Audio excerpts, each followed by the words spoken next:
Boa noite, irmãos e irmãs. A graça e a paz seja com todos. Vocês estão bem? Quero convidá-los a abrirem a Bíblia no livro de Esdras. Esdras, capítulo 4.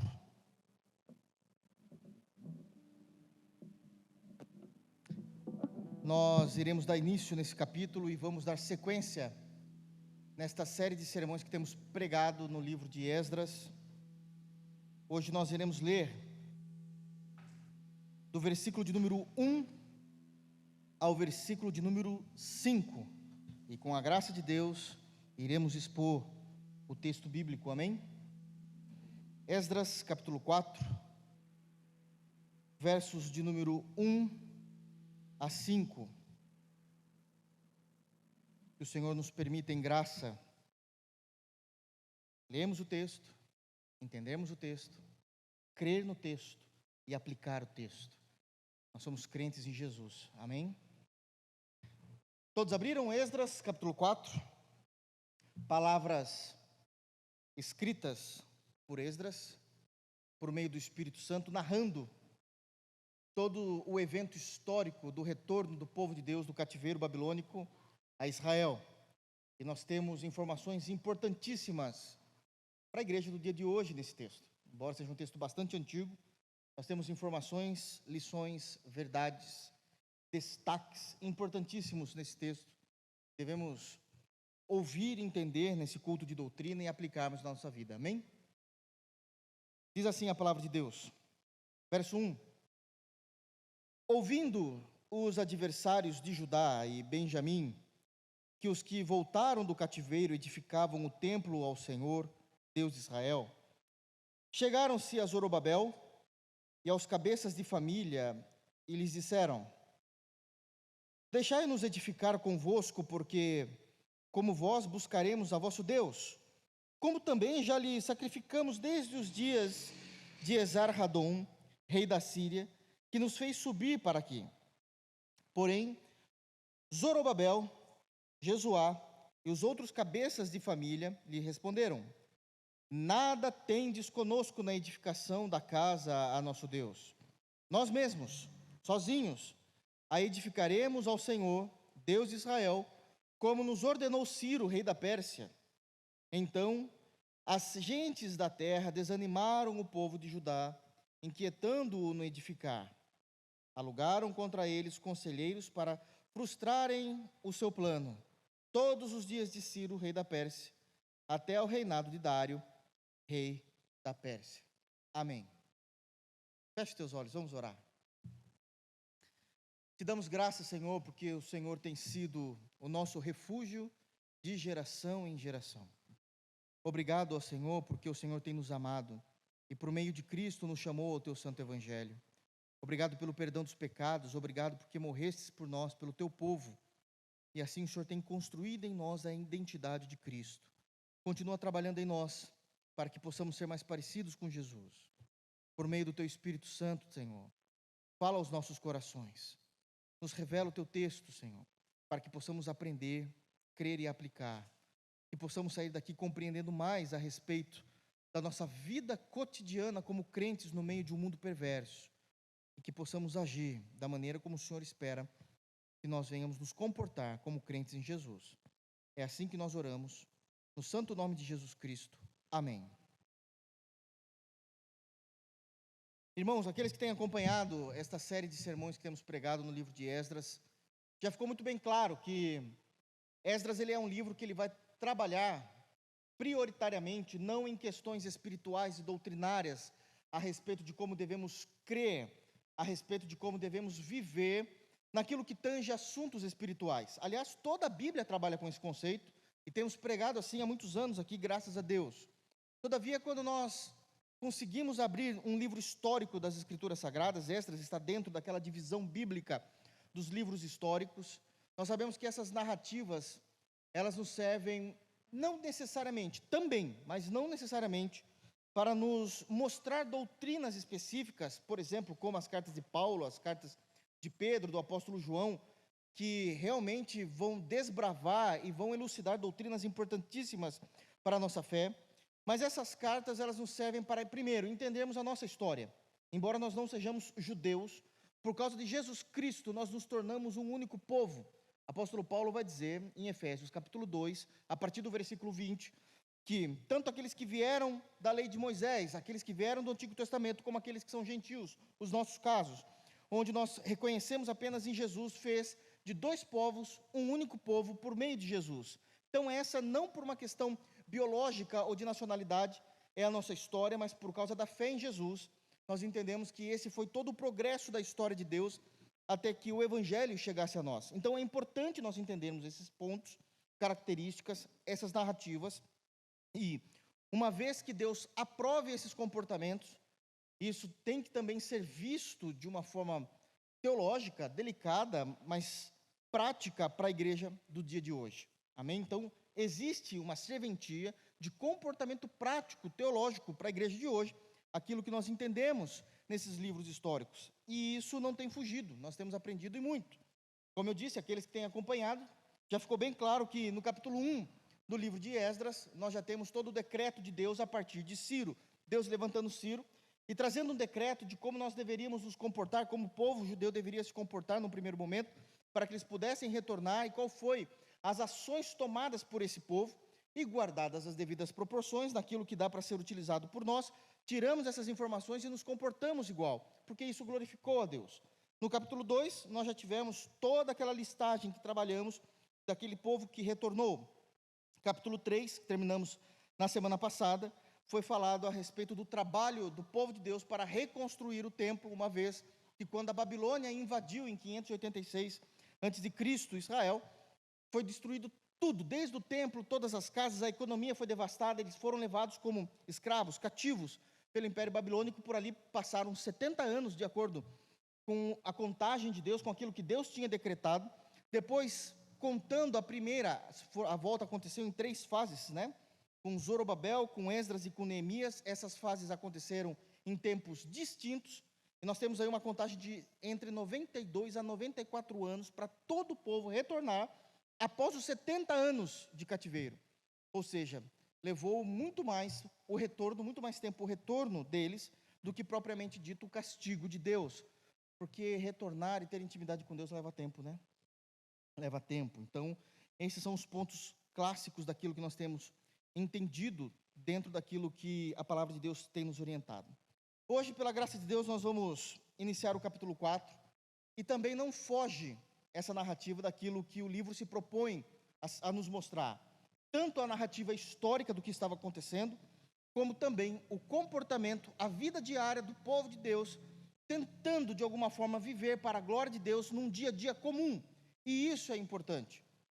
Isso é importante. Nós temos a nossa vida com Deus no privado, em nossos quartos, temos a nossa vida com Deus no meio da comunhão dos irmãos, como nós fazemos aqui, mas existe uma vida com Deus que nós devemos ter no meio do mundo, no presente século em que nós vivemos. E esse presente século, o tempo todo, vai nos apresentar situações que, diferentemente daqueles que não têm um compromisso com Deus, precisamos observar, entender e saber nos comportarmos, uma vez que testemunhamos a respeito de Cristo. E essa narrativa está falando daquilo que acontece no dia a dia de um crente. E aqui nós vamos conseguir tirar informações preciosas, vivendo no meio de um mundo tenebroso, sendo sal e terra no meio de um mundo tenebroso. É basicamente esse o texto que nós lemos do verso de número 1 até o versículo de número 5 do capítulo 4 de Esdras. Amém? Dito isso, a título de introdução, agora é importante nós observarmos o texto daquilo que tem ocorrido, daquilo que tem acontecido, e pela graça de Deus, expormos e ouvirmos a voz de Deus. Eu queria que os irmãos lessem comigo, por favor, novamente apenas o versículo de número 1, para que a gente possa se atentar ao que Deus está dizendo. Diz o texto: ouvindo os adversários de Judá e Benjamim, que os que voltaram do cativeiro edificavam o templo ao Senhor, Deus de Israel. E aqui continua no verso 2, mas até aqui por hora. Até aqui por hora. Parece que as coisas tinham se engrenado, todo o povo já estava em Jerusalém, saíram da Pérsia, caminharam até novamente a terra prometida, já era a terra deles, tinham sido agora julgados por Deus por desobediência, passaram todo esse tempo que eu acabei de citar, de 70 anos, mais os 90 anos de retorno, 92, 94 anos de retorno, retornam, começam a edificar o templo. O altar de sacrifício já estava edificado de acordo com o capítulo 3.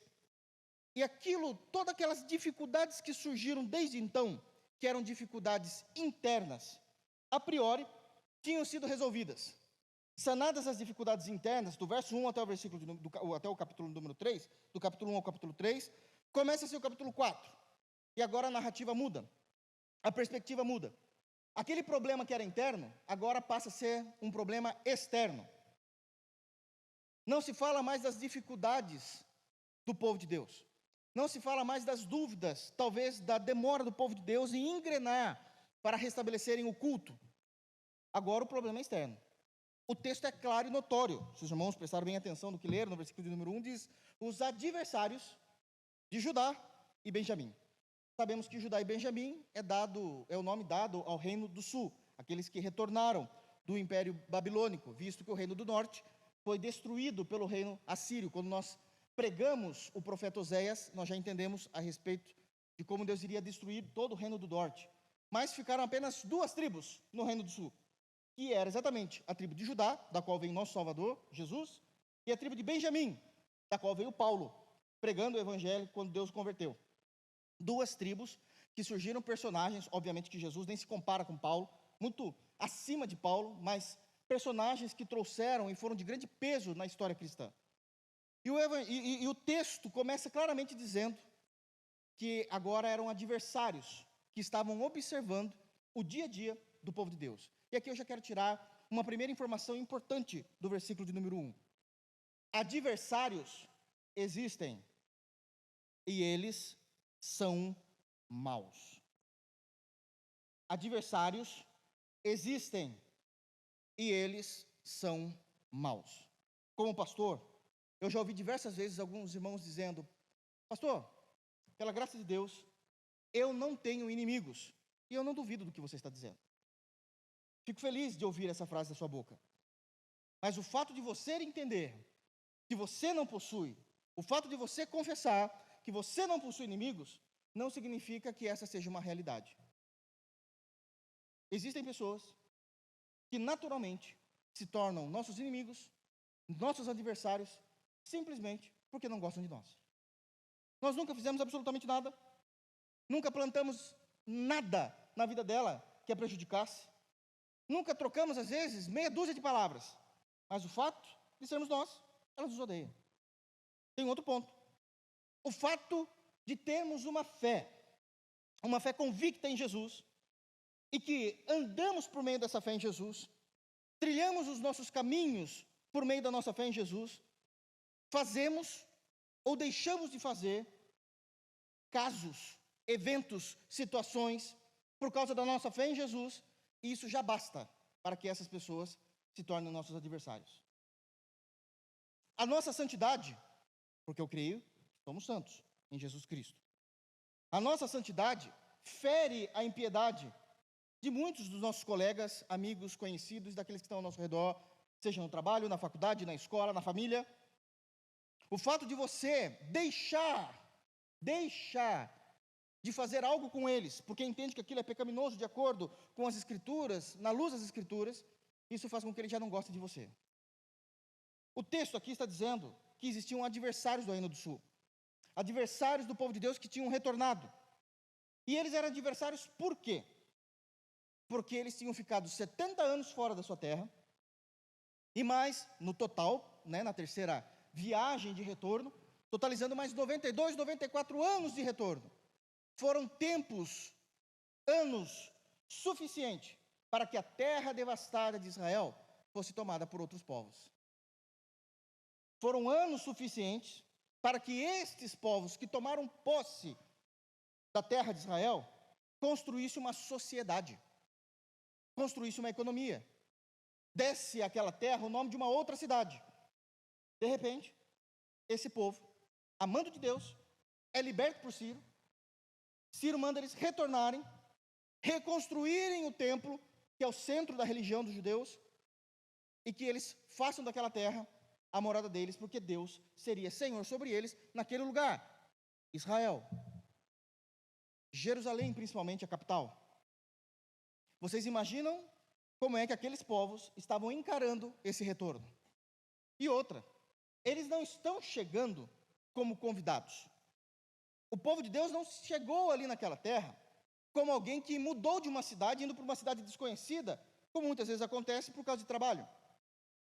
A minha empresa, alguém pode dizer, me mandou para determinada cidade, não conheço absolutamente nada daquela cidade, mas lá existe uma filial, existe ali um centro de trabalho, existe um cliente, de alguma forma eu vou precisar ir para lá. E aí, geralmente, essas pessoas vão para lá, com família, e começam a entender a localização, começam a entender como é o funcionamento daquela cidade, o tipo de vizinhança, como é a sociedade local, municipal. Jerusalém não. Os judeus estavam voltando lá, sendo, aquela é a minha terra. Vocês são invasores. Eles não estavam muito felizes com os judeus. Não estavam muito felizes. E ainda diziam, estamos voltando porque Deus nos deu essa terra. Essa terra não é de vocês. Essa terra é nossa. É do povo de Deus. Dos descendentes de Abraão. Então aqui já estava caracterizado que existia uma animosidade, uma inimizade entre esses povos. E eles estavam, de acordo com o texto, no versículo de número 1, ouvindo todos os acontecimentos. Porque os nossos adversários, eles nos observam. E nos observam o tempo todo. E a partir do que eles observam, eles vão agir. Eles vão agir. O texto continua ainda dizendo, ouvindo os adversários do Reino do Sul, de Judá e Benjamim, que os que voltaram do cativeiro edificavam o templo ao Senhor, Deus de Israel. Eles não apenas observaram, mas eles observaram e tomaram nota, informações. Eu sei que eles estão voltando, eu sei qual é o motivo deles estarem voltando. Eles eram presos, eram cativos e agora são libertos. Chegando aqui, estão agora reconstruindo o templo, exatamente no mesmo lugar onde havia o templo anterior. Aqui eu preciso dar um destaque a vocês. Os nossos inimigos, por mais que nós venhamos entender que não haja inimigos e adversários contra a nossa alma, e aqui não está falando de diabo, aqui está falando de pessoas. O diabo já é muito claro que é nosso inimigo. Aqui está falando de pessoas. Elas sabem muito bem onde a gente mora, elas sabem onde a gente trabalha, sabe mais ou menos daquilo que a gente gosta, daquilo que a gente aprova, sabe possivelmente quais são os nossos planos, os nossos projetos, porque são pessoas que vão atrás de informações. E por que é que elas vão atrás de informações? E eu preciso que vocês entendam isso, porque a palavra de Deus está nos ensinando isso nesse texto. Um dos pontos importantes do que a palavra está ensinando é isso. Guardem isso para sempre no coração de vocês. Não estou espiritualizando, estou colocando em questões da terra. Conhecimento é poder. Conhecimento é poder. Quando as pessoas começam a entender do que gostamos, o que fazemos, quais são os nossos objetivos, é exatamente nesses pontos em que elas conhecem que elas irão agir. E contra nós. E contra nós. Conhecimento é poder. Quanto mais eu conheço a teu respeito, mais eu tenho você em minhas mãos. E isso é natural do ser humano. Existe muitas vezes uma falta de decoro, falando agora no popular, irmãos, eu preciso dizer isso. Uma falta de ética, que muita gente quer saber, quanto que é o seu salário? Por que ele quer saber o seu salário? Isso vai mudar alguma coisa para a vida dela? E você vai dizer, não, vai. Vai sim, irmão. Ela vai querer controlar a tua vida à distância. Você comprou um carro, ele vai dizer, lógico que comprou, o salário que ele ganha. Se ele comprou parcelado, olha, eu imagino, fazendo as minhas contas, uma parcela até de tanto, consegue pagar. Comprou uma casa, financiou uma casa, olha, está pagando o carro, está dentro do salário. Está dentro. Recebeu uma promoção de quanto? Ah, é? Quais são os seus... Saindo agora do financeiro, indo para outras questões. Ah, é? Quais são os seus objetivos? Fazer esse curso. Fazer essa faculdade. Casar. Quando? Eu já vi questões de casal de noivos falar assim, pastor, exemplo, tá? Agora. Eu vou casar em maio. Do nada, um outro casal de noivos falaram assim, pastor, eu vou casar em maio. Está observando o tempo todo. Porque as pessoas mais infelizes que existem sobre a face da terra, elas não suportam ver a tua felicidade, nem a minha felicidade. É muito mais fácil as pessoas se alegrarem com as suas derrotas, com os seus fracassos, do que com as suas alegrias. Era exatamente esse o ponto que ele estava falando aqui. Eles estavam observando o tempo todo, tomaram nota, sabemos de onde eles vieram, sabemos o porquê eles vieram e o que eles irão fazer, reconstruir o templo. O que a gente vai fazer? Frustrar esses sonhos. Irmãos, em outras palavras, não contem os seus objetivos e os seus planos para todo mundo. Não é todo mundo que está torcendo por você. Não é todo mundo que está feliz com o teu sucesso. Tem pessoas que vão dar risada na tua frente e vão torcer para o jacaré quando você virar as costas. Isso é óbvio. O texto claramente nos diz isso. O tempo todo. É que a gente leu até o versículo 5. Vocês não têm ideia do que vai acontecer a partir do versículo 6. Mas é exatamente esse o ponto que está sendo trabalhado nesse texto. Existe uma frase que Flávia fala muito, e ela precisa ser entendida. Mas a frase que ela diz é a seguinte: eu não mostro os dentes para todo mundo. Os dentes é no sentido de sorrir para todo mundo. Flávia não faz isso, ela é mais séria mesmo. Ela fala, eu não faço isso até que eu conheça com quem estou conversando. Até que eu conheça com quem estou conversando. Tenho que ter certeza com quem estou conversando. Eu preciso saber se aquela pessoa é digna de eu me abrir com ela e ela orar por mim. Eu tenho que saber se é a pessoa de confiança que vai torcer por mim, que vai me abençoar, que vai somar forças em oração, que em amor, nesse amor que é o vínculo da perfeição das Escrituras Sagradas, vai se ajoelhar diante de Deus e interceder por mim. Porque muitas vezes isso não é uma realidade. Irmãos, os adversários, os inimigos existem, e eles são maus. Vamos continuar o texto? Versículo 2. Chegaram-se a Zorobabel e aos cabeças de família e lhe disseram: deixai-nos edificar convosco, porque, como vós, buscaremos a vosso Deus, como também já lhe sacrificamos desde os dias de Esar-Hadon, rei da Síria, que nos fez subir para aqui. Segunda lição, importantíssima no versículo 2. O modus operandi dos adversários. Eu quero destacar 3 pontos aqui. O modus operandi dos adversários. Olha o que o texto está dizendo. É claro como a luz do meio-dia. Eles perceberam, tomaram nota, entenderam o que eles iriam fazer. Agora eles vão agir. O modus operandi. E isso se repete. Não é uma surpresa para nós. Não deveria ser, pelo menos. E isso se repete. O primeiro destaque que eu quero dizer de como eles agiram, de acordo com o versículo 2, é dito o seguinte: eles falaram: deixai-nos edificar convosco. Deixai-nos edificar convosco. A primeira ação deles, aproximação. Edificar é construir. Sabe o que eles estão dizendo? Do nascer do sol ao pôr do sol, eu quero trabalhar com você. Chegar próximo. É a primeira ação. Por quê? Porque a proximidade, naturalmente, nas relações interpessoais, já vai gerar uma amizade amistosa. É natural, trabalho junto. Nós sabemos que as pessoas com quem nós trabalhamos, passamos muito mais tempo do que com a nossa família. É normal isso. E eles sabiam que também isso geraria uma relação amistosa, amigável.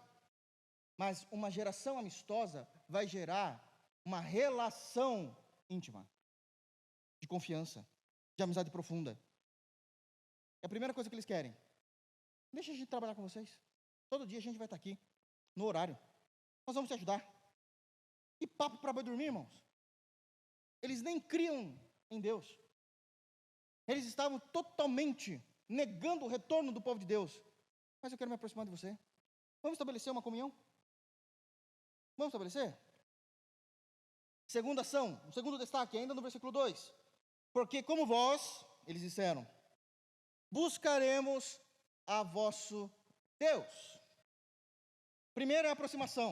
Começa a relação de amizade. começa uma relação, uma amizade amistosa, uma amizade mais íntima. Segundo passo, eles vão dizer que têm os mesmos objetivos que vocês. Não estou dizendo literalmente o mesmo. Como se alguém dissesse, quero fazer faculdade de medicina. Ele vai dizer, também quero fazer faculdade de medicina. Tem uns que são mais descarados e falam isso mesmo. Mas a ideia é assim, você está procurando fazer um curso? Eu também estou, na minha área. E começa a estreitar o relacionamento. Começa a dizer que tem os mesmos objetivos, que a labuta diária deles, que a labuta de vida deles é o mesmo que o seu. Olha como eram canalhas. Desculpem a expressão. Porque nós vamos buscar o mesmo Deus que vocês. Nós vamos buscar o mesmo Deus. Nem era povo salvo. Eles eram idólatras. Adoravam outros deuses. Povo pagão. E eles começam, então, a agir. Um modus operandi. Primeiro, eles se aproximam. Segundo, falam que têm os mesmos objetivos com você. Terceiro, ainda no versículo 2. Como também já lhes sacrificamos, dizendo que já sacrificavam a Deus, desde os dias de Esarhadon, rei da Síria, que nos fez subir para aqui. Aproximação,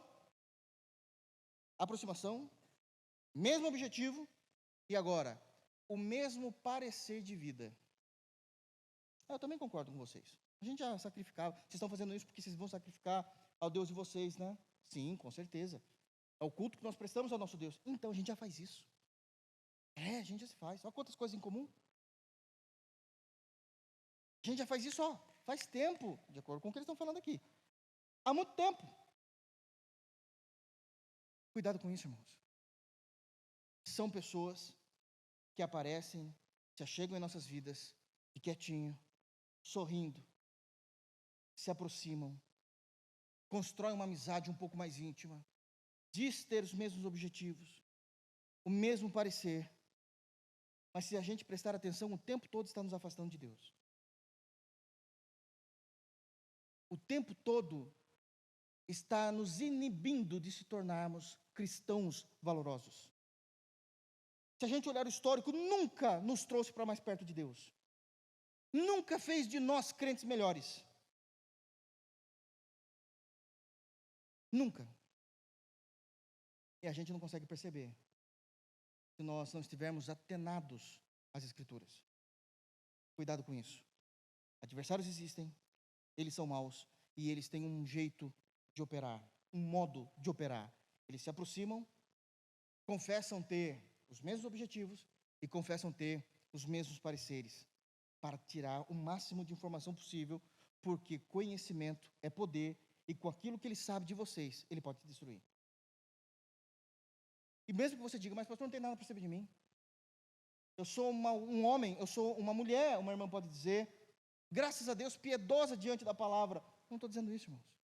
Mesmo na sua piedade, eles podem saber qual é a sua tentação, quais são as suas dificuldades, as suas frustrações, e eles vão colocar fogo exatamente nesses pontos. Não estamos nem falando de pecado, não. Estamos falando de ser humano. Ser humano. Terceiro lugar, versículo 3. Porém, Zorobabel, Jesuá e os outros cabeças de família lhe responderam: nada tendes conosco na edificação da casa a nosso Deus. Nós mesmos, sozinhos, a edificaremos ao Senhor, Deus de Israel, como nos ordenou Ciro, rei da Pérsia. Terceiro lugar, discernimento espiritual. Crente precisa de discernimento espiritual. Eles se achegaram de mansinho, tentaram estabelecer comunhão, falaram do modus operandi, mas o discernimento espiritual, tanto de Zorobabel, que era o líder, desse que estava subindo e regressando, como Jesuá, que também ali estava como um líder civil, juntamente com os outros cabeças, disseram: não. O que é discernimento espiritual, irmãos? É a compreensão que nós temos, a percepção que nós temos das situações que nos advêm a partir da palavra de Deus. Nós precisamos olhar para todas as coisas que acontecem em nossas vidas a partir da palavra de Deus. O que as Escrituras dizem a respeito de determinado assunto? O que as Escrituras dizem a respeito de determinado comportamento? o que as Escrituras dizem a respeito de determinada situação. E eu preciso ter essa percepção. A percepção deles foi exatamente, né? Foram mais foram Zorobabel, Jesuá e os outros, foram óbvia. Nós não temos absolutamente nada com vocês. Vocês não são servos de Deus. Vocês não são convertidos a Deus. E construir ou reconstruir o templo é assunto de crente. Nós não fazemos parceria com ímpios. Nós não temos absolutamente nada. É exatamente essa a resposta. Nada tendes conosco na edificação da casa de nosso Deus. A percepção deles também era uma percepção histórica. Eles não estavam caindo de paraquedas em Israel. Não estavam caindo de paraquedas em Jerusalém. Isso aqui já foi nosso. E se bem me lembro, Zorobabel podia dizer, quando Deus destacou o nosso pai Abraão para vir para cá, ele falou que faria de nós uma nação. Quando Deus destacou os filhos, a descendência de Abraão, Isaac, Jacó, e quando com Josué entramos na terra prometida, Deus disse o seguinte: expulsai todo mundo dessa terra, essa terra é sua. A gente não tem parceria com ninguém, somente com o povo de Deus. A gente não tem acordo com o ímpio. Nós não temos parceria. Nós não temos sociedade com quem é ímpio. Nós temos sociedade, aliança, comunhão com o povo de Deus. Nós conseguimos viver no meio da impiedade, mas sendo luz para que eles vejam a luz de Cristo, mas não em comunhão com eles. Não em parceria com eles. Deus já tinha dito para tirar vocês daqui. Acho que eu vou trazer vocês para nos ajudarem a construir? Não temos nada com vocês. Nós não temos nada. Discernimento espiritual é importantíssimo, irmãos. Discernimento espiritual é importantíssimo para que possamos tomar decisões corretas em nossas vidas. O texto deixa isso claro. E não apenas discernimento espiritual. Em quarto lugar, ainda no versículo de número 3, uma resposta segundo a palavra de Deus.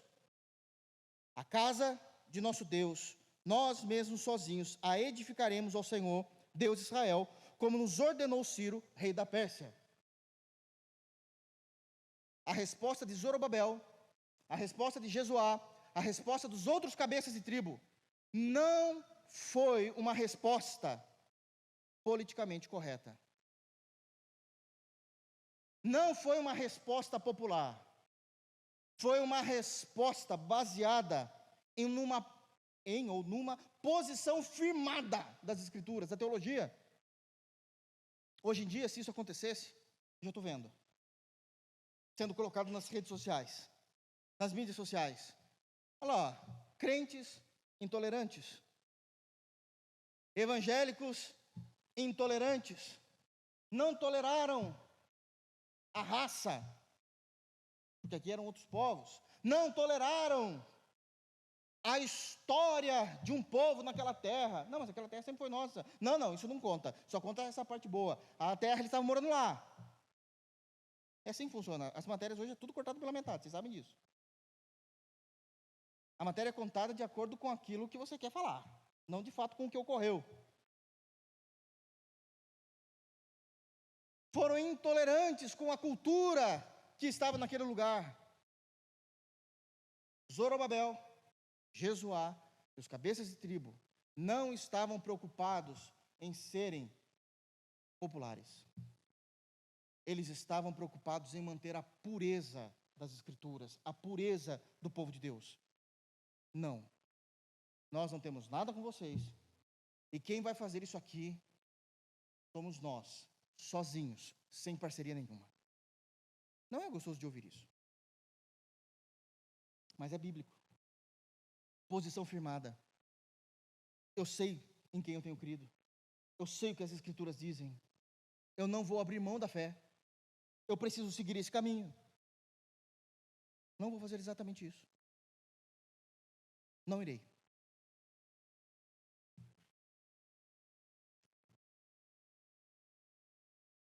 Em quinto lugar, versículo de número 4. Então, as gentes da terra desanimaram o povo de Judá, inquietando-o no edificar.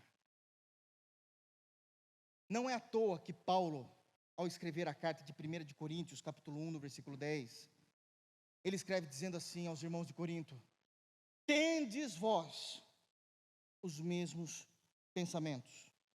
Como igreja local, estejam alinhados naquilo que vocês creem, naquilo que vocês professam, para que vocês não sejam um corpo local dividido, e cada um vá para um lado, de tal maneira que aquele corpo local não seja edificado. Tendes em vós o mesmo pensamento, estejam muito bem alinhados. Não era exatamente o que aconteceu aqui. Não era exatamente o que aconteceu. Os adversários vieram, falaram, os líderes, Zorobabel, Jesuá, os cabeças de tribo, entenderam a situação, negaram a situação, mas o povo falou: poxa vida, né? Tem que mandar embora mesmo? Deus não vai ter misericórdia? Será que Deus não vai ter misericórdia deles? Será que eles não são gente boa e a gente que está sendo fundamentalista demais? Será que não é propósito de Deus para que eles conheçam o Evangelho? A gente vai sempre por esse lado, é impressionante. Ele nunca prega o Evangelho, mas acontece uma situação, agora ele virou evangelista. Mas será que não é obra de Deus? Não é obra de Deus que quebra e transgride a lei? Não há parceria, não há sociedade? Não é! E sabe o que aconteceu?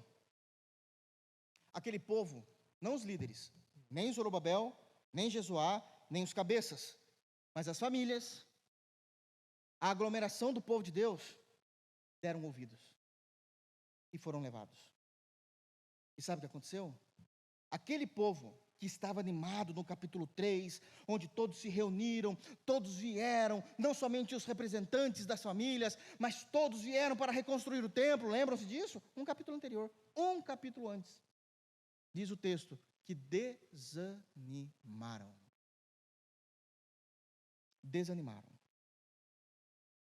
Perderam o ânimo, porque deram ouvidos à voz de ímpios, deram ouvidos à voz de pessoas que se diziam ser amigos, mas eram inimigos da alma, deram ouvidos a um povo disfarçado de ovelha, mas era lobo o tempo todo,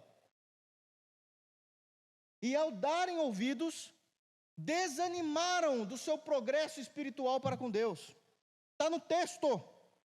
Então, agentes da terra, todas essas pessoas que estavam oferecendo, não, vamos trabalhar junto, vamos criar aqui um relacionamento, também tem os mesmos objetivos, olha como a gente pensa igual, os mesmos pareceres, a gente pensa igual.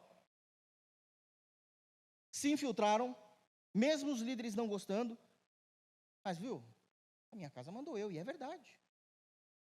Zorobabel não podia proibir ninguém de entrar na casa daqueles crentes. Entrou. Zorobabel não podia proibir de conversar, isso aí não faz parte do ministério, da liderança. E conversou. E o povo desanimou. E o corpo não andou. E mais uma vez, o templo demorou para ser construído. Mais uma vez, o objetivo demorou de ser alcançado. Isso é em qualquer lugar do mundo, irmãos. Isso é em qualquer lugar do mundo. E eles perderam o ânimo. Agora deixa eu falar uma coisa aqui para vocês, o como isso é importante. Perder o ânimo é perder tudo. Porque o ânimo é o agente motivador do ser. O ânimo é o que nos motiva. O ânimo é o nosso estado da alma, de como nós desejamos, como nós queremos. É aquela garra que nós temos interna para conquistar, para evoluir, para correr atrás. Destruiu o ânimo, destruiu tudo. Você vai desestabilizar um ser humano que perdeu o ânimo. Porque o ânimo é o agente motivador da existência, do ser. E a primeira arma que eles fizeram é exatamente isso. Falaram, dissuadiram, trabalharam de tal forma que eles desanimaram o povo de Deus. Tirou o ânimo, tirou tudo. Como é que eles fizeram isso? Com uma palavra negativa. Com palavras contrárias. Tirou o ânimo. Tirou o ânimo, parou tudo. Atrasou tudo. Já não consegue mais caminhar. Isso é tão sério. Isso é tão sério. Que um dos maiores homens de Deus das Escrituras Sagradas no Antigo Testamento, vocês conhecem ele, o profeta Elias. Por causa de uma palavra contrária, ele entrou em depressão. Uma. 1 de Reis, capítulo 18, diz que Jezabel falou para ele o seguinte: amanhã, neste horário, acontecerá com você o que aconteceu com os profetas de Baal, foram mortos. Então ela está jurando ele de morte. Amanhã, nesse horário, acontecerá com você o que aconteceu com os profetas de Baal. Sabe o que aconteceu? Ali acabou o ministério de Elias. Ficou cabisbaixo, temeu a mulher, foi embora, fugiu para uma caverna. Elias, homem de Deus, que no poder do Espírito Santo e amando de Deus, ele falou: não vai chover, não choveu. Vai chover, choveu. Que realizou milagres, 7 milagres. Era aquele que o seu discípulo direto, Eliseu, queria ter a porção dobrada. Se eu tiver a porção dobrada desse homem, da espiritualidade desse homem, da pureza desse homem, da vida com Deus que esse homem tem, eu transformo o mundo. Me dê a porção dobrada dele, a porção dobrada. Por causa de uma palavra contrária. Naquele momento, ele parou do seu ministério. Ficou mal. Tirou o ânimo, acabou o ser. Tirou o ânimo, acabou o ser. Isso é impressionante. Isso é seríssimo. Elias. Uma palavra contrária. Deixa eu falar aqui para vocês que a gente vive muito nessa situação. Eu quero destacar aqui, pelo menos, ainda dentro dessa lição e do versículo de número 4, pelo menos 4 situações que podem nos tirar o ânimo, nos deixar desanimados. 2 externas e 2 inerentes do ser humano mesmo, internas. 2 externas. Eu não vou falar de todas elas, mas eu escolhi 4 que eu sei que é a realidade da maioria das pessoas.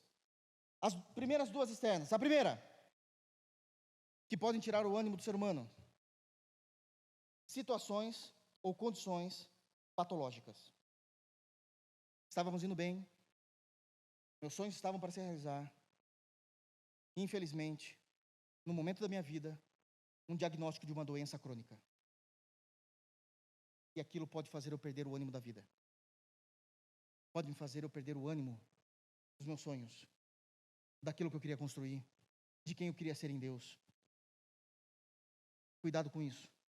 Notícias ruins, elas são reais, infelizmente. Notícias ruins são inevitáveis, como aquela tempestade que caiu no barco dos apóstolos, mesmo Jesus estando dentro. A tempestade era real, a tempestade era inevitável. São tempestades na nossa vida. Notícias ruins são inadministráveis, foge da nossa administração, da nossa gestão, do nosso controle. Lembra o barco sendo lançado de um lado para o outro? Mas se Jesus estiver nele, tudo muda. Há uma história diferente com Jesus, e é nele que nos apegamos. Se nós não estivermos seguros em Jesus, nós seremos abalados por prognósticos que nós não esperávamos. Quer ver outra causa que nos leva ao desânimo externa? O diabo. O diabo. Olha o que esse ser maldito fez na vida de Jó. Num período de cerca de 2 horas, ele acabou com a família de Ló, os filhos, destruiu os bens de Ló e fez com que ele perdesse toda a sua riqueza. É verdade, debaixo da autorização de Deus, mas o que ele fez é ruim.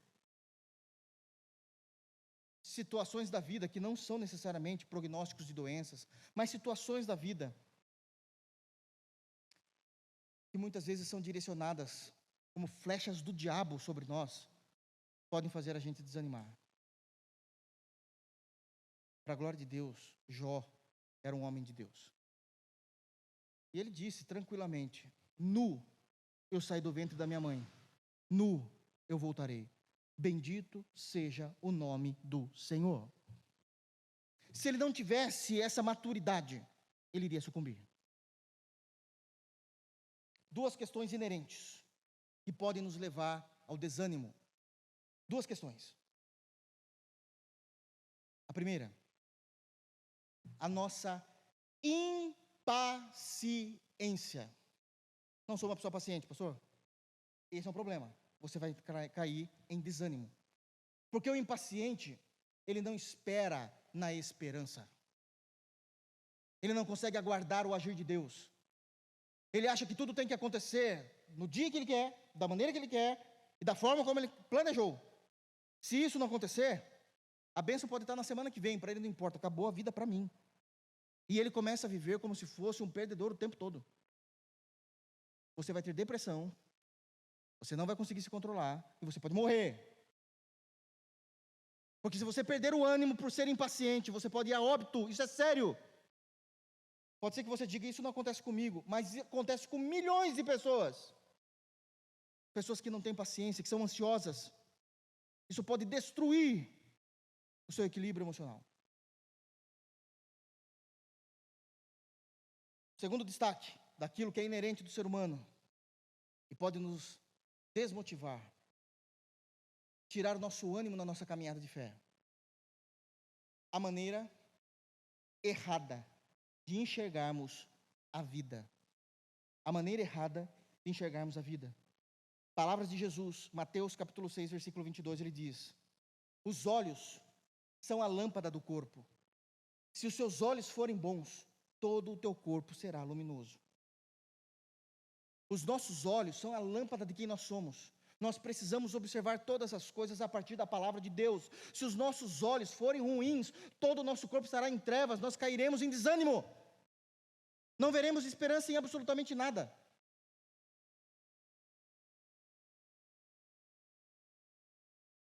Pode parecer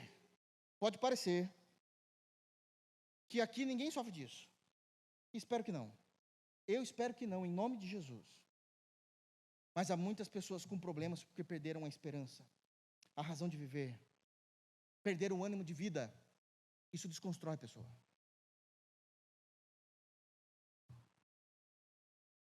Resultados, isso é sério. Eu preciso falar porque está no texto, então eu não sei quando que eu vou conseguir falar desse assunto de novo. Resultados. Eu falei o que causa o desânimo. Coloquei 4 pontos aqui, 4 destaques. Agora eu quero falar dos resultados de um desânimo na vida de alguém. Resultados. Primeiro, desejo de morte. Elias, o profeta, ao ouvir a voz de Jezabel, trazendo uma sentença sobre ele, no capítulo posterior, 1 de Reis 19, ele desejava a morte. Um homem de Deus, cheio de Deus, desejando a morte. Isso abalou de tal forma que ele perdeu o ânimo de vida, desejo de morte. Segundo resultado de um desânimo na vida de um homem, de uma mulher de Deus, na verdade, de um homem e de uma mulher. Segundo, que pode acontecer, uma pausa drástica na sua vida. Ele estava indo bem, ela estava indo bem, ouviu algo, aconteceu algo, aquilo tirou o ânimo, ficou estagnada. Não consegue mais avançar, não consegue mais construir, não consegue mais ir além. Passa-se dias, semanas, meses e anos, e aquela pessoa não consegue mais construir e viver a sua história. Existe uma pausa brusca na sua existência. Pessoas com desânimo param de viver. Isso é seríssimo. Param a sua história. Como Elias parou. Ela não consegue fazer absolutamente nada. Está parada naquilo que ela deveria estar avançando. Eu me refiro aos seus planos, aos seus propósitos, às suas conquistas. Terceiro resultado do desânimo que pode ocorrer na vida de alguém que perdeu o ânimo de vida, o deleite da vida. Agora ela perde de vez os seus sonhos e os seus objetivos. Antes ela estava correndo para conquistar, correndo para conquistar, correndo para conquistar. Agora amanhece o sol, amanhece o dia, mais um dia. Mais um dia. De novo. Tudo de novo. Tudo de novo desse movimento circadiano o tempo todo. Dia, noite, dia, noite, dia, noite. Mas não há mais objetivos. Eu não quero mais. Mas você não estava tanto estudando para isso, trabalhando para isso, ajuntando dinheiro para isso. Mas não quero mais. Não há valor. Perdeu o ânimo. Quarto resultado. Regresso emocional. Ela não apenas deixa de avançar, mas agora ela começa a regredir. Eu me lembro de um texto que, quando eu leio, me machuca muito. Em Números 14. Isso já é o estopim. O povo já estava reclamando de Deus quando saiu liberto do Egito. E reclamando para Moisés, na orelha de Moisés, na orelha de Moisés. Mas quando chega em Números 14, se eu não me engano é o versículo de número 4, existe um levante no meio do povo de Deus, um levante no meio do povo de Deus, e eles dizem, vamos levantar um líder. Moisés já era o líder, mas vamos levantar um líder, para que venha nos liderar, e fazer a gente voltar para o Egito. Está escrito na Bíblia. Um regresso, da onde a gente avançou. Desânimo. Desânimo. Isso é muito sério. Isso muda a vida da pessoa. Cancela a vida da pessoa. Cancela. Quinto, complexo de inferioridade. Uma pessoa que perdeu o ânimo, ela vê todo mundo melhor do que ela, todas as situações improváveis e impossíveis para ela. Vocês se lembram dos espias? Dos 12? O que 10 falaram? Menos Josué e Caleb, os outros 10. O povo daquela terra. É essa terra aqui, é essa terra. Só que lá no início da história, o povo daquela terra são como gigantes aos nossos olhos. Nós somos como gafanhotos aos olhos deles. Complexo de inferioridade. Mas Deus não falou? Eu sei que Deus falou, mas sabe como que é? Não vai, não. Mas qual é o argumento? Não tem argumento, é simplesmente não vai, não sinto. Complexo de inferioridade.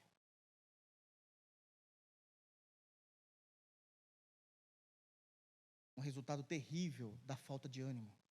Destempero emocional. Não sei lidar com nada. Um copo d'água que derrubou no chão se torna um tsunami invadindo a minha vida. Não tenho maturidade para lidar com nada. Tudo para mim é um estouro. Tudo para mim é algo grandioso. Tudo para mim vira a pior situação do mundo. É um destempero, porque perdeu o ânimo.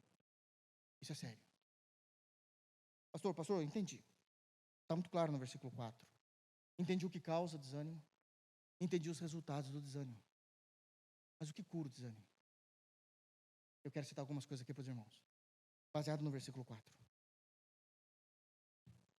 O primeiro remédio para o desânimo, e agora eu vou falar com crentes.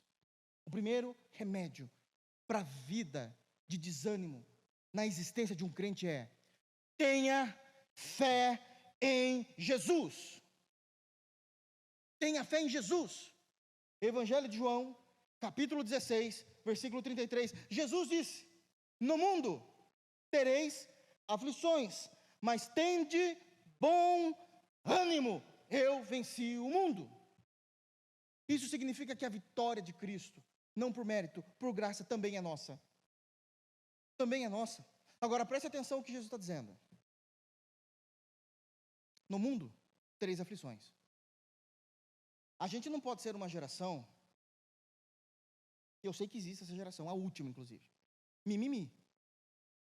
Me perdoe a expressão, eu sei que isso pode até dar aí uma má entonação, mas pelo amor de Deus, eu preciso falar. A gente não pode ser uma geração de leite com pera. Uma geração que não pode acontecer nada de errado. Te dói. Uma geração que uma palavra de atravessado muda a minha vida, a minha história. Uma geração que uma porta fechada me destrói. Uma geração que uma situação que saiu do meu controle acabou com a minha existência, com a minha história, com a minha família, com a minha paternidade, com a minha maternidade. Não pode, irmãos. A gente é homem e mulher. A gente tem um propósito. No mundo a gente vai ter aflições, mas a gente tem bom ânimo. O meu Senhor venceu o mundo e a vitória dele também é minha. Isso é importante. Segundo ponto para se vencer, necessariamente para se vencer o desânimo, leia a palavra de Deus, medite na palavra de Deus. O salmista diz isso, Salmos 119, verso 140. A exposição, algumas traduções, a revelação das tuas palavras me tornam esclarecidos e dá entendimento ao simples. Se eu ler a palavra de Deus, eu me torno esclarecido, eu sei o que está acontecendo, eu sei qual é o caminho, eu sei em quem eu tenho que crer, eu sei o que eu tenho que fazer. Não, mas e aquele irmãozinho simples? A palavra de Deus é responsável por trazer luz a eles, nós cremos nisso. Não precisa ser um PhD, não precisa ser alguém que está cheio de diplomas nas paredes, para entender as Escrituras. A palavra de Deus vai atingir o coração do mais simples também, e dará luz a ele. Ele vai se levantar, ele vai entender por qual caminho ele deve seguir. As Escrituras serão de fato luz para os seus pés, lâmpadas para os seus caminhos. No versículo 130 também, no Salmo 119, ele vai dizer: olha, o teu servo ama a tua palavra é puríssima, por isso que o teu servo a ama. Isso é importantíssimo. Eu tenho que saber em quem eu tenho crido, eu tenho que saber a palavra de Deus. Isso aqui não é uma história apenas, isso aqui tem que ter vida no meu coração. Isso tem vida, isso muda a minha vida. Terceiro lugar, seja cheio do Espírito Santo. Tem um texto que eu amo, vamos abrir aqui, Atos capítulo 13, por favor. Olha isso. As intempéries da vida, e como foi que Paulo e Silas conseguiram lidar com isso. Atos, por favor, Atos capítulo 13. Qual o contexto de Atos capítulo 13? Eles estavam pregando o Evangelho poderosamente. Eles pregavam o Evangelho.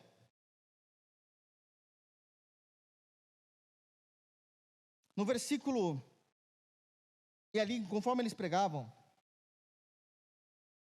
é dito que o Senhor Jesus salvou pessoas, e aquilo trouxe ira ao coração de uma grande parte do lugar em que eles pregavam. Trouxe realmente uma ira muito grande. E ali eles foram desanimados, foram humilhados, foram enxotados. Em outras palavras, eles foram expulsos da cidade de onde eles estavam pregando. Atos capítulo 13, versículo 49, para a gente terminar o capítulo. Versículo 49. Atos capítulo 13, versículo 49. Olha só que interessante. Isso aqui é ser cheio do Espírito Santo. Perseguição, humilhação, expulsão. Qual foi a reação deles? Olha aqui. Atos 13, 49. E divulgava-se a palavra do Senhor por toda aquela região. Mas, olha aqui um contraditório. Esse mas aqui é adversativo. Mas os judeus, tinha que ser, né? Instigaram as mulheres piedosas de alta posição. Olha o perigo. Ele deixa muito claro. Todos podem ser, por meio de Jesus Cristo, piedosos. Mas eles pegaram justamente aqueles que ainda tinham um apreço, uma segurança, naqueles que têm segurança do seu dinheiro. Não vou entrar nisso agora. Mas os judeus instigaram as mulheres piedosas de alta posição e os principais da cidade, e levantaram perseguição contra Paulo e Barnabé, perdão, falei Silas, é Barnabé, e Barnabé, expulsando-os do seu território. Essa expulsão não é falando, por favor, se retire. É humilhando, é xingando, é debaixo de cuspe, debaixo de chacota. debaixo de ameaça, se você não sair a gente te mata. É assim que funciona. Não é nos direitos que a gente conhece hoje. Sabe o que eles fizeram? Versículo 51. E estes, Paulo e Barnabé, sacudindo contra aqueles o pó dos pés, partiram para Icônio. Os discípulos, porém, transbordavam de alegria e do Espírito Santo. Não importa a dificuldade, não importa a palavra que falaram contra a minha vida, não importa o que quiseram destruir, eu sou cheio do Espírito Santo, Deus tem trabalhado em mim, eu sei em quem tenho crido. Tenha fé em Jesus, medite na palavra, seja cheio do Espírito Santo. Em quarto lugar, traga à memória aquilo que lhe traz esperança. Olhe para trás e veja tudo que Deus fez na tua vida. Veja tudo que Deus te livrou, como Ele te construiu, o que Ele te perdoou, por onde Ele te guiou, como foi a sua história, da onde você saiu, da onde Jesus te colocou. Escute o que os irmãos testemunham. Aquele Deus de amor, aquele Deus de bondade está fazendo a história do meu irmão. Eu também sou filho da aliança, eu também estou com Ele. Senhor, sê comigo. Eu creio na tua bondade, eu creio na tua misericórdia. Saia desse desânimo. Pessoas vão se achegar para falarem, para destruir a tua espiritualidade, destruir a tua comunhão com a igreja, destruírem o teu amor pelos irmãos. Saiam disso. Nós cremos no Evangelho de Jesus Cristo. Para terminar, voltando para Esdras, versículo de número 5, e encerramos.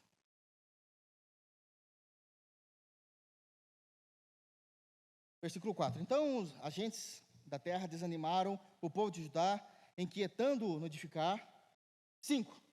Alugaram contra eles conselheiros para frustrarem o seu plano. Todos os dias de Ciro, rei da Pérsia, até o reinado de Dário, rei da Pérsia. Eles promoverão um levante contra você. Os adversários, percebam lá no início do texto, se achegaram como amigos, fizeram um relacionamento íntimo, falaram que tinham os mesmos objetivos, queriam adorar o mesmo Deus, queriam caminhar juntos, tendo o mesmo parecer, não apenas construir uma amizade amistosa, mas muito mais profunda, íntima. Agora, esse povo está fazendo um levante contra a tua vida, está chamando pessoas, falando de você, destruindo a tua moral, querendo barrar os teus planos, se ajuntando e dizendo: vamos destruir ele, vamos acabar com ele. Deixa eu falar uma coisa, as pessoas são más, é que a gente que não acredita, é que a gente não imagina que fulano, ciclano, beltrano possa fazer isso. Isso é imaturidade espiritual, o texto é claro. O texto é claro. O versículo número 5 diz que eles chegaram no absurdo de alugarem, então aqui envolve até dinheiro, aqui no caso do texto. Eles alugaram os conselheiros. Os conselheiros seriam como se fossem os oficiais da burocracia do império. De verdade, aqueles que dificultam a vida da pessoa de tentar fazer alguma coisa, isso daí trava tudo de parte burocrática, fala, oh, chegou aqui, travou a burocracia. Os irmãos sabem como funciona quem trabalha. Quem quer conquistar alguma coisa, que precisa passar, muitas vezes, por ofícios públicos, você sabe que é difícil. A gente sabe que é difícil. A gente sabe que a justiça no nosso país é muito demorada também. Parece que a coisa não anda, não acontece. Eles foram lá e pagaram. Dificulta a edificação do templo. Fica lá atrapalhando. Fica dizendo que não está mais permitido. Diga que agora foi vetado o restante da construção. Vai lá e fala que não foi aprovado, porque é como isso, tá, irmãos? Estou dando um exemplo para vocês entenderem, nem existiam essas leis na época. Então, olha, aqui está faltando, aqui precisa de uma assinatura de fulano de tal. Ele está de férias. Não, mas tem alguém no lugar? Não, não tem ninguém no lugar, tem que esperar. Nunca ninguém passou por isso, só eu, né? É como que o cara sai de férias, é o único responsável, não tem ninguém no lugar dele. Numa cidade desse tamanho, então não tem, tem que esperar. Tem que esperar, tem que esperar. A gente sabe como funciona. Eles alugaram, criaram um motim. A gente não quer que eles construam o templo. A gente não quer que eles sejam edificados. Não, mas você parou para pensar que se você fizer isso, quantas pessoas não vão prestar culto ao Deus dos céus? Porque o templo é importante no Antigo Testamento. Não importa a espiritualidade dos outros. Eu quero destruir. Eu sou inimigo. Não me importo. Isso é muito sério, irmãos. Chega um momento que não é mais com você, comigo, que os adversários estão mexendo, é com Deus. É com Deus. E virá juízo sobre eles. Isto é seríssimo. Mas os nossos adversários não trabalham sozinhos. Eles vão tentar entrar nas nossas vidas. Não conseguiram da parte dos líderes. Conseguiram da parte do povo. Desanimaram. Mas os líderes ainda encabeçam. Então agora a gente vai destruir eles. Nós vamos destruí-los. É o que eles estão dizendo. Eles vão inflamar contra a nossa vida. Porque eles não trabalham sozinhos. Qual é a nossa certeza? Que o Senhor é um justo juiz. Que o Senhor é um justo juiz. Jó disse, também no meio da sua aflição, eu sei que o meu Redentor vive, e que por fim se levantará sobre a terra. Chegará um momento em que Deus vai dizer, basta, chega, e tudo a partir do trono mudará por causa de uma palavra de Deus. Confiemos no Senhor. Confiemos no Senhor. Mas venhamos tomar as atitudes corretas, de acordo com o que aprendemos nesses 5 versículos. Que Deus nos abençoe.